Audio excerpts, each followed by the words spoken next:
Hey, thanks for joining me. I've got an independent comic to show off here, and I am a little bit embarrassed, and I do owe the creators of this stuff an apology. Um,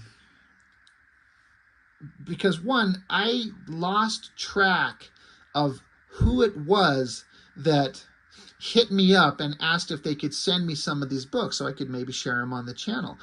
Um, I get several requests, if I'm being honest, and I get not a lot of stuff coming in the mail, but I get a decent amount of stuff, depending on the day and the week and what's going on. And these independent books I get, and I'm like, I have every intention of showing them. Of course I'm going to, but I try to show them in the order that I get them. And so when I got these, I had some others I needed to do first, and I set these aside, and then I piled some stuff on top of them, and then I moved that pile off to the side, and then they completely skipped my mind, and I feel like a complete shit.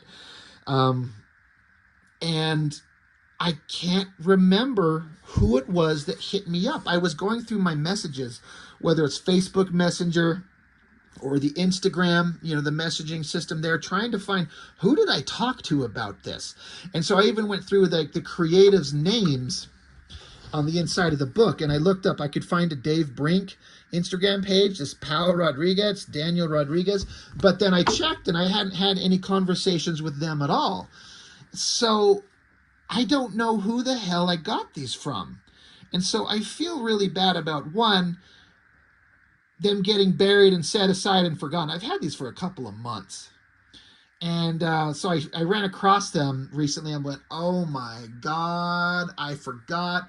These guys probably think I'm the biggest asshole because they send me these books for free. And then, no one's ever been like, the deal is you'll show it on your channel, because I wouldn't, I wouldn't take that deal from anybody anyway if they're going to demand a thing. But I'm happy to do it. Everyone wants to have their stuff shown and seen as by a wide an audience as possible. And I've got a decent kind of following. I'm at 7,200 something, and I like showing off this type of stuff. But I fucked up and sat it aside, and it got hidden and forgotten. So guys, the creative group, whichever one of you it was that reached out to me and sent these to me, please accept my sincere apologies that it was a mistake on my part. I have never taken anybody's stuff and sat it aside and lost track of it before. You're the one so far. It'll probably happen again, but I'm going to try and make an effort as much as I can to not do that. I apologize. But thank you for sending me. So they sent me issues 1 and 2. And, I think they did crowdfunders. There's some stuff in the back of the books that kind of talk about the stuff that they've done. There's some extras like these, like there's nothing on the back of these, but like, I don't know what you'd call these, just prints of the characters, colorful, superhero stuff, hot girls, big tits, big thighs, big booties. You got my attention for sure. And then there's these little things, like a magnet. That's kind of fun. And then there's like cards with the characters' names. These crowdfunders often have these extra things. I think they're kind of fun, but ultimately I'm kind of like, because I'm getting ready to, in the next couple of months, do my own crowdfunder for my own silly book. And I'm like, do I want to add extra stuff like this? Do people like it? Because I don't dislike it. I mean, I didn't pay for the crowdfunder. I didn't even know about this until they sent these to me. But I know that this is the kind of stuff that comes with them. But then it just becomes extra stuff to store with them. I don't ever do anything with them. So I'm kind of like, for what I want to do, I might skip the tchotchke stuff. But these guys have had some successful crowdfunders as far as I can tell, which to their credit, like, good for them. That's awesome. So anyway, I just thought we'd do a quick flip through of these books. So we got issues 1, issue 2. They do the cool thing of having an awesome back cover. All of these look really, really good. I really like this figure. I mean, if you follow my channel, you know I'm an artist. I like to draw, and I like to draw hot girls, and that is a hell of a body. Like, it's impossibly comic book perfect, but there's a style going on that I really dig. Kind of the muscular anatomy on her shoulders. I like the tapered waist, and then the nice shape of the hips and the thick ass thighs. She's hot as shit, dudes. And so cover, that is Eduardo de Souza. So he's not the one who draws the book, but he does this cover. The back cover is Randy Green. So that's a guy who drew, as far as I know, drew like Witchblade for a while, if I remember correctly. That looks pretty good. The coloring is fantastic. Who colored up that one? I assume Brian Magnay. I really like kind of the coloring on that. Awesome action cover on the motorcycle there. Back cover on this one. I dig that one a lot. Great expression on her face. The hands kind of crossing. The guns coming forward. Wild colors. It says King, so that probably means King Bola. I know that guy's name. I've seen his name before. He colored up, yeah, King Bola. He's colored Isaac Bell stuff back in the day. And so, I mean, these are attractive. These are pretty dang awesome. So, you know, well done, fellas. And so, in terms of, well, what's in the story? You got hot girl, guns, monsters, creatures. Like, all right. So, you know, I started flipping through them. I'm like, oh, we're starting out with the naked girl. You had my curiosity, but now you have my attention. And so this is just me. This is, okay, so right, creator and writer Dave Brink. I apologize. I've never heard of this gentleman before, but I did go look up their Instagram pages, and they've got, you know, lots of stuff that he's worked on. Same thing with the artist Pau Rodrigues, pencils and inks, colors Daniel Rodriguez, lettering Joel Saavedra. I hope I'm not butchering your guys' names. This is one of these things that this is not a critique, I swear to you. It's just a personal preference on my end. And it all depends on what creators want their book to be. But anytime I see like hot naked girl and we're going out of our way to cover up the anatomy so she's not actually naked, when she's fully running around completely naked for the first several pages, me as an artist and the stuff I do, I wouldn't be throwing his arm in front of her tits. We'd be seeing her tits. There and there. We don't have to make it explicit. We don't need to have spread leg lips. We can see your colon kind of shit. But I would draw, if I'm going to start out with the hot naked girl, we're going to see her naked. But I am also a dumbass. And maybe the type of shit that I would do that's not what they would do. And yeah, for the book I am doing, there is nakedness in it. I was like, you know what? I'm not going to dance around it. I'm not going to throw in cables and wisps of smoke to cover up nipples. I'm going to just frickin' show the stuff, because why not? We all dance around the sexuality of it. Again, not a critique, just kind of like that's what I would do. But it's well drawn. That up angle on the girl's face, that's tough. That is a tough angle to do, getting the underside of the jaw and the cheekbones. Both of these face shots look really good. Hot naked girl wakes up. She's in some kind of laboratory. Scientist guy's like panicking, like, dude, we got to run. We got to go. And this is issue 1. So we start out in a panic. We have to run. Hot naked girl. And we're getting attacked by werewolf. Cybernetic werewolves. Looks like he's got metal pants on. So crashes through, and she's like, oh shit. So boom, we're into it.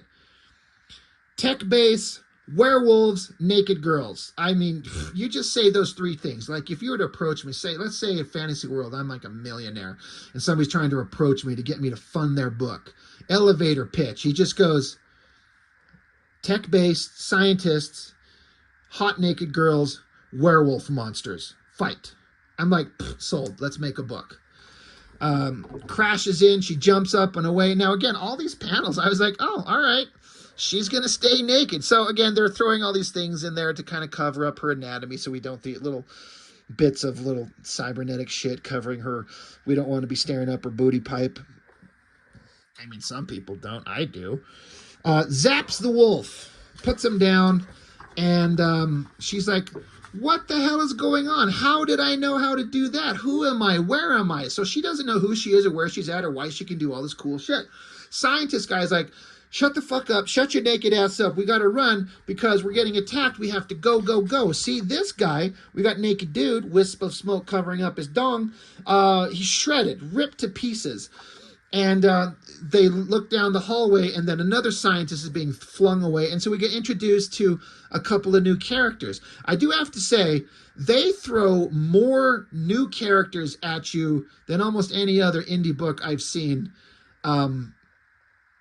in all the stuff that I've reviewed. And I'm not saying that as a negative, but I was like, okay, you've got girl, we've got scientists, we've got bad guys, we've got fighting.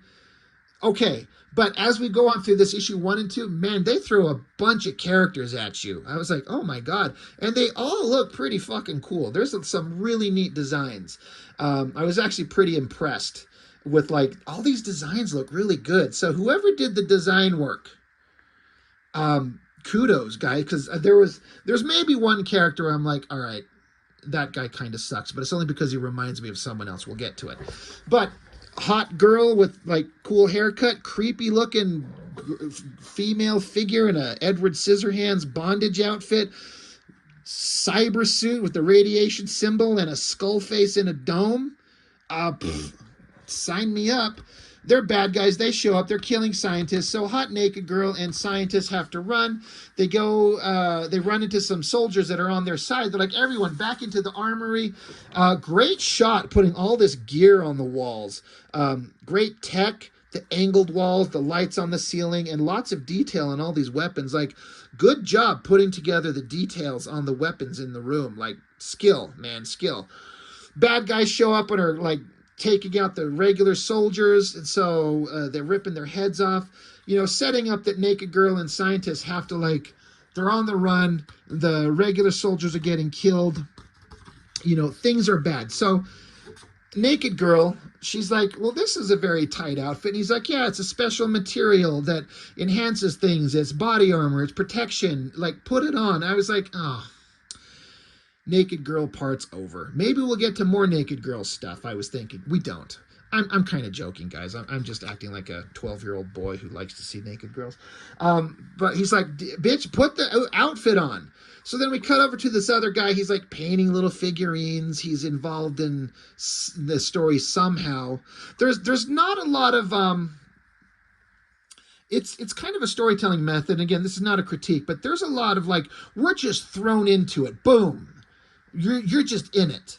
And we get introduced, here's this guy, here's this guy, here's this guy, but we don't get any kind of sense of who they are and what they're doing and why they're there. Now, that stuff should just be revealed later, which it does, but this thing doesn't waste any time in just jumping into the story. Like, here we are, off we go, boom. And then, so now, hot naked girl, well, she's not naked anymore, but she's in the outfit. Pretty awesome design. It's colorful. She's standing behind this wall. Great perspective. Bad guys are coming in. So she jumps out and she's talking about how, you know, all these bad guys, they're killers and she's not someone who likes to kill. So, you know, we've established through the story that she doesn't know who or what she is, but she doesn't like to kill. How does she know that if she doesn't know anything about herself? There's some morality in play, you know. She doesn't want to kill, so she's going to stun these creatures and take them out. Giant nuclear guy. They've probably said his name somewhere. I can't remember. I'm sorry. But he's pretty tough. He, like, zaps the girl, puts her on the ground, starts beating the shit out of her.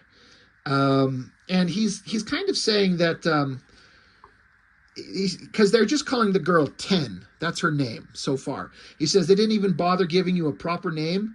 10? What does that tell you? You mean nothing to these people. You're just another product from their assembly line, a weapon to do their dirty work for them. So she doesn't know this, but he's kind of telling her, according to him, who and what she is. She's like, a weapon? He's like, you can't recall anything because they don't want you to. Those guns of yours, did you not notice that they were silent? You and the other toy soldiers assassinated dozens of my kind before we managed to track this place down. He says, my armor is made of Crowdfunder. Nothing could put a dent in it. Now let's find out how much radiation it takes to kill a synthoid. So these characters that look like they're bad guy villains, because we're on the side of the hot naked girl, right? I mean, of course we are. It's because she's hot and because she was naked. So we're friends. But he's saying your kind are a bunch of killers and we're tracking you down because you keep killing my kind. So it kind of makes you stop and go, whoa, what's going on? So scientist guy puts some kind of device on him that zaps him. She's like, what the heck was that? He's like, a magnetic surge mine. So all this metal, clamps onto him, which he just blasts out of. But it stops him for a second, gives him the opportunity to take off running. So they get running, and so now we get to a point midway through the book where girl pins scientist guy up against the wall, like, she's like, is it true? Did I kill people? Why can't I remember? He says, your memory gets wiped after every mission. Trust me, some things you'd rather forget. She says, how dare you make those decisions for me? Who do you think you are? So he kind of does an explanation. He kind of dumps all this information, which this seems like not the right time. Bad guys are there, you're running, it's not the time to tell a story, but from a narrative perspective, this is where you kind of stop and take a moment. She's like, explain what I am, what's going on, am I an assassin? So he kind of explains, like, his wife was sick, she's got some kind of disease, and he's a scientist, so he's working on technology and ways to heal bodies, to regenerate. He gets help from this guy, financial support from the dude we saw earlier in the book. We're going to work together, but they were working, they had some working theories, things were coming along, but it took too long and his wife died. And so while he was in his pain and sadness from his wife dying, he goes back to the laboratory, and I guess the people that were working there with him have developed this technology to grow people. Synthoids, I guess they're calling them. And so, you're getting all this kind of cool backstory, very colorful, bodies in tanks. They're saying, you see, Division M is a global agency that monitors and studies all metanormal activities. They oversee registration and training of ultravalids. Is that right? Ultravalids, am I saying that right? Preferably to shape them up to become the super cops we call meta-marshals. That's no secret to anyone. So they're establishing that there are super-powered beings in this world. So I was talking about how you're going to be introduced to several character designs. Here you go. Girl there, monster there, flaming flying guy there. More creatures here. A giant elephant thing, a giant brain bug thing, a techno guy, another hot girl. Like, there's all these character designs showing kind of the state of the world and the super beings and the violence that's going on. So, we're taking the time to kind of explain the history of this world. So while they're having all that conversation, these two big giant brothers show up and rip the doors open. And one of them, he's like, damn, these brainiacs sure made a looker. Too bad we have to kill you. So they fight each other, and she's a badass. She kicks the shit out of all of them. Scientist guy gets smashed on his skull. And 10... she's, trying to come after him to help him. She gets socked in the face. Scientist guy had told her, he's like, look, concentrate, focus. Your suit can basically teleport any of the weapons from the armory to your hand. So she does that. She manifests the gun and blows their freaking shins off. Drops them to the ground. They're screeching, my legs, my legs. So they get up, and so she's carrying scientist guy. There's a bunch of dead bodies, the laboratories, the science area here. It's all trashed. There is the werewolf creature and the other bad guys from the earlier pages. Werewolf guy goes charging. And but 10 and the scientist guy, they made it out through some back door, I guess. There's beautiful scenery. There's a flying vehicle in the air. It's the financier guy. He shows up. They jump up on the vehicle and they take off. And as they zip away, the laboratory blows up. Giant explosion. The red werewolf creature jumps on, tries to hang on, but they kick him off. He falls to the ground. And basically, we've got our setup for our premise here. Synthetic girl has no memories. She's hot. She's been naked at least part of the time. It's a very important character trait. She's doesn't know who she is. Everything's gone to hell. She's friends with scientist guy. What's going to become of them? So that's issue 1. Pinup sections. I like this type of stuff in these books. So hot girl, Fabio Simao, Brian Magni. Again, if I'm butchering all your guys' names, I apologize. I'm sorry. There's one from Isaac Bell. I know this guy. Awesome shot. All the creatures around. That's kind of cool. Isaac Bell. He's a great artist. Eder Messias. Again, I'm sorry if I'm butchering that name. I like this shot. That girl, like the pose on her body is great. And then these creatures, we saw them earlier for like one panel. Right here. They're like elephant guy, brain bug, cyber guy. Well, here they are. There's elephant guy, brain bug thing, cyber guy, hot girl facing off against the 10, the protagonists of the book. That's a great shot. Lots of like twisted so we could see her ass and her tits there and there. But we got to have hot girl. Great bike. Jim Jimenez and Daniel Rodriguez. Great coloring. Great bike. Hot girl pose. Leonardo Gondim and Daniel Rodriguez. She's fighting the nuclear monster guy. Bill Mouse. I like it. I was trying to see if this is something. It just looks like some tech that she's sitting on. And Eder Messias again and Daniel Rodriguez. Here's more of these. I think these characters here show up in book 2 we'll look at. These haven't been introduced yet. But again, just looking at the designs, I'm like, there's some real interesting thought on these designs of these characters. And again, there's just all these characters they're throwing at you. So that's issue 1. How about issue 2? Let's get into it. Writer Dave Brink, pencils, inks, Powell Rodricks. I'm wondering, Powell, is this digital? I'm just kind of guessing because almost everyone does digital. Really slick stuff. But yeah, picking up the science base is blown up. Red werewolf guy got kicked on the ground. So then this female figure shows up. He calls her Traverse. And so she's the teleporter, so she can zip them around. So now our heroes, they fly in that ship to, now they're in a city, there's a skyscraper. So now they're meeting some other people. They're in this big building. So now they're kind of establishing where they're going to be staying. So there's lots of conversation about who we are, what are we going to do? And as she's trying to find out her identity. And then we cut back to the red werewolf creature is having to talk to, I guess the only thing to refer to him as is villains, but at least the opposition. And again, more characters thrown at you. Hot girl, like this design on her outfit is pretty dang cool. I like the Traverse chick here. Monster there, guy with little energy abdomen up there. Like all these crazy designs, and they're all pretty awesome. But she's kind of pissed that Wolf Guy failed, so she, I don't know, she takes his powers, turns him back into a human. Good designs. Crazy good designs across the board on all of this stuff.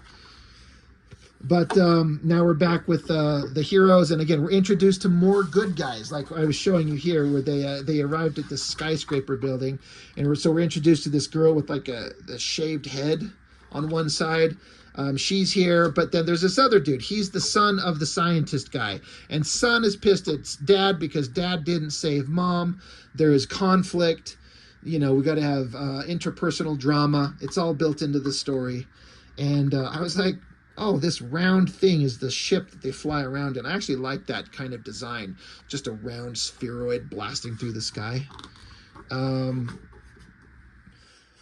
So 10, the synthoid, she's talking with the financer guy, and again, she's just she's getting some backstory about who she is and what's going on. They're just setting up the story. Then we get a shot of down in the city. This is I mean, I'm not pointing this out as a negative, but that is just basically a shot, like a photo, and then they just kind of like art traced over it and colored it up. But it's very obviously from a real photo of a real city street. But then poof, a giant electrical energy disruption in the middle of the street, and then holy shit, here's all these other new characters. You got the Traverse girl, but then you got floating guy with glowing abdomen, and diseased dude, and two-faced guy, and fat bowl cut girl, and bug thing, and hot girl with beret and bikini and stripy outfit. Crazy designs across the board. If I had to give any kind of critique, I feel like all these characters have names, but they're not said anywhere. Well, okay, no, that's not true. It's not that they're not said anywhere, but it's not clear. Like, this guy says you can't outrun hive mind's bees. So, okay, so this guy here is hive mind, but who's electrical guy? Who's fat person shooting blubber or whatever? Who's double-faced creature? Who's disease guy? In a way, I feel like there's an option, there's a possibility of taking and having a little box that just has all their names, like Steve and Phil and Jimmy and Sarah and Bug Thing and Fat Girl and, you know, whatever their names are. So we know. Now, I did go back after the fact. I'm like, wait, what about these things? So you've got 10. There's the character Ethos. There's a speedy guy, Front Runner. There's a little guy, Pinball. There's a girl, Phantasma. There's a guy, Iceberg. There's a girl, Wisp. There's a guy, Stellar. All good names, all good designs, but I just kind of feel like, tell me who all these people are. I don't know that it matters.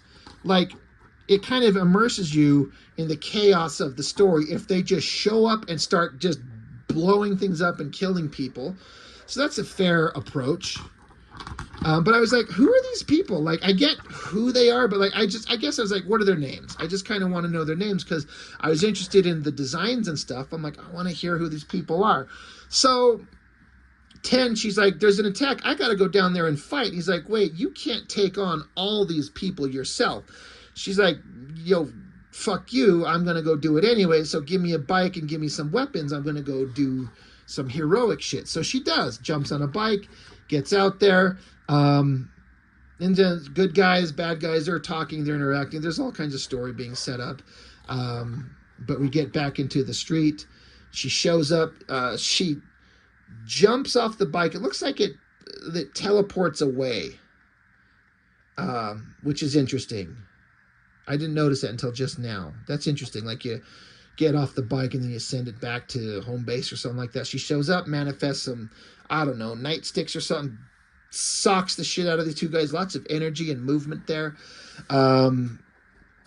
This big double-faced, super strong guy slaps her, sends her flying into a wall.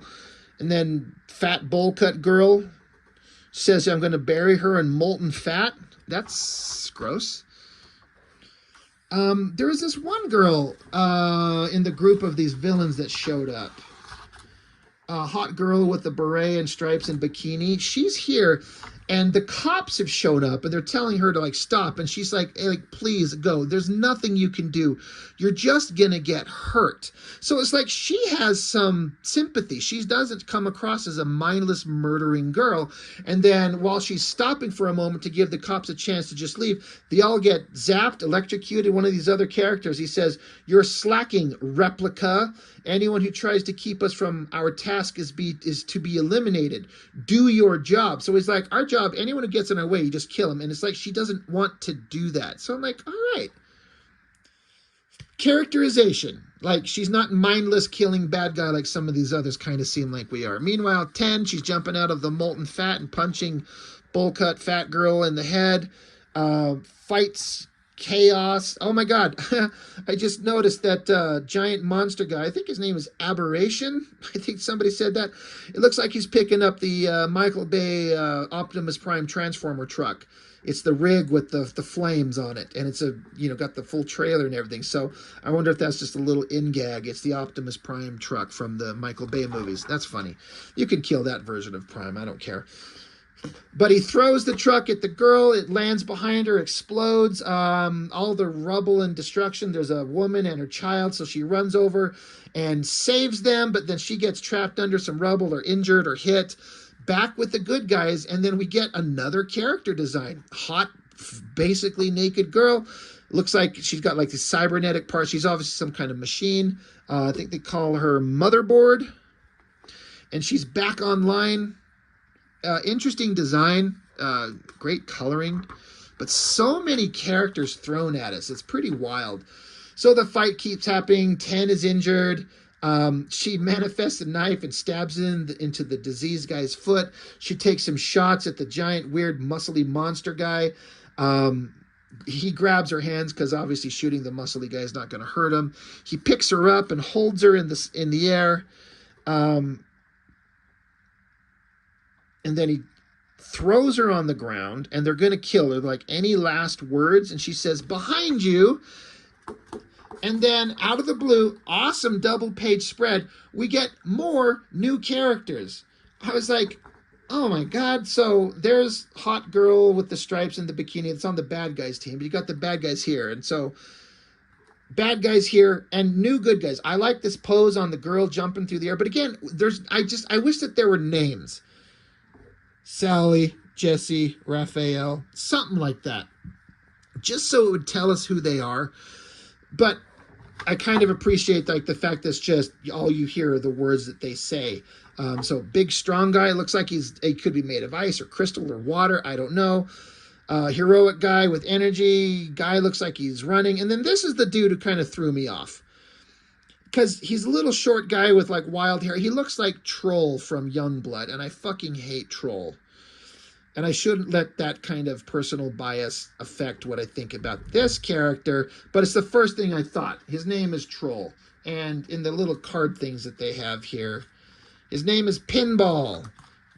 Like, he's already a more interesting design than Troll by far from that bullshit that Liefeld created. But I'm like, oh God, he reminds me of Troll. I hate him. But yeah, and you got a speedy guy. So a whole group of characters. Oh yeah, another guy here, girl up there. Awesome jet design. Like, again, whoever designed all this stuff, you've got an incredible sense of design on the costumes, the technology, the vehicles, the backgrounds, and the tech bases. Like, blowing me away. So bad guys teleport away, and they took our hero 10. I thought that she went with them, but I don't see her anywhere down here. But I think they took her. But then they did leave hot girl with stripes in the beret. That is a really good face. That looks really good. But the bad guys left her behind. That's a great shot of her lying on the ground. She tries to run. Her name's Replica, I think. And so she becomes a replica of the speedster on the good guys. He's like, so you can copy powers, but you can't copy experience. So he catches up, knocks her out, puts her down, and now they've got her. I get a feeling this girl could potentially become one of the good guys unless she's left there intentionally because she's going to manipulate and be an infiltrator. I don't know. But back with our heroes at the home base. Oh, yeah, they did take 10. The girl, she's been taken with the bad guys, so she's gone with the bad guys. So bad guys captured our girl, but we captured one of their girls. That's the end of issue 2. So bonus section, pinups. Morgan Austin, Joel Souza. Nice, very nice. Eric Hodson, wow, you are just giving us a shot straight up her business. Heck yeah. And then some other books. So Genuine Comics, like if you want to find these things, go look up Genuine Comics. Where did I...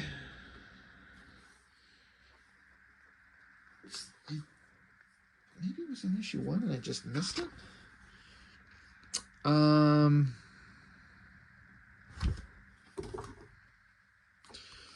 So anyway, this series, Perfect 10, maybe this is what I was thinking of. Perfect 10, issue 3.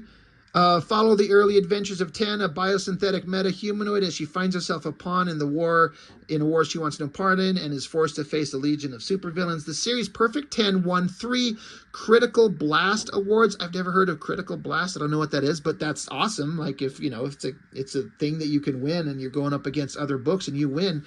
3 awards in the categories Best Artist, Best Writer, and Best Comic. Well, fucking A. What more could you ask? Best Writer, Artist, and Book? Nailed it.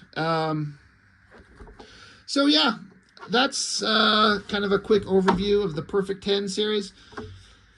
I don't know how far into it they are at this point. At least issue 3, I'm guessing. I don't know. Pretty entertaining stuff. Again, great designs. Tons of characters. You know, these guys put a lot of heart into it, and it looks like they've had some successful books, winning awards. You got Facebook, Instagram, Twitter, I don't know what that symbol is, YouTube. So, this is a group of guys putting out serious comics, trying to make fun, action, adventure, sexy, sci-fi, superhero stuff. I can see why they're winning awards. It's pretty awesome stuff. So, again, guys, I apologize to whichever one of you it was that contacted me and sent these to me, and then my dumbass misplaced them and forgot about it. It's inexcusable. That's on me. I apologize. But thank you for sending them to me. It's pretty good stuff, pretty entertaining stuff. God, I can't get over how much I love this cover and that body on that chick. Great, good cover, really good cover, guys. Neat stuff. But again, accept my apologies, please. I screwed up, my bad. But here we are, a couple of months later. Got it up on the channel. I got it up on the channel. You want to know why? Because you had a naked girl running around, guys. Anyway, that is all I've got. Thanks for putting up with my ridiculous 12-year-old brain and talking about these books. Really good work, guys. You guys put in a lot of effort, and it shows. It's inspiring and makes me want to do better on my own stuff. So thank you. I appreciate it very much. I'll see you next time.